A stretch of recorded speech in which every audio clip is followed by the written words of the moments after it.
ఏ fund అయినా ఒక sectoral fund రేట్ని ఎక్కువ ఇస్తే అప్పుడు ఎస్ఐపి పెరుగుతుంది. దాంట్లో ఫ్లెక్సీ క్యాప్ ర్యాలీ ఉంటే flexi cap, small cap rally ఉంటే స్మాల్ క్యాప్, డౌన్ ఉన్నప్పుడు వెళ్ళిపోతారు. Actually they are losing money. So తగ్గితే ఏం చేయాలి, పెరిగితే ఏం చేయాలి అనేది వెరీ రాంగ్ ప్రశ్న. ఎందుకంటే నీ ఆబ్జెక్టివ్ క్లియర్ ఉండాలి.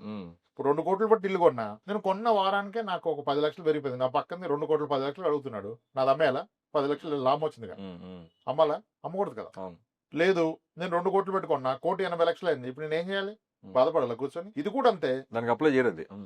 ఇప్పుడు బంగారం విపరీతంగా పెరిగిపోయింది, ఎవరు ఎక్స్పెక్ట్ చేయాల, పెరిగిపోయింది. 1 year లో 50% పెరిగింది. ఇప్పుడు అమ్మేయాలా బంగారం? అవును, అమ్ముతాడా? అమ్ముడు, ఎవడు అమ్ముడు. ఒకవేళ రేపు తగ్గింది ఒక 20%, ఏం చేస్తారు? అమ్ముడు. మరి ఇది ఎందుకు అమ్ముతున్నారు? దీన్ని ఎందుకు చూస్తున్నావు? Mutual fund is the only investment. Any time నీకు కావాలంటే అమ్ముకోవచ్చు. లిక్విడిటీ. నువ్వు చెప్పినట్టు ఆడుతుంది అది. అందుకని ఎప్పుడు కష్టం వచ్చినా దీన్నే చూస్తున్నారు.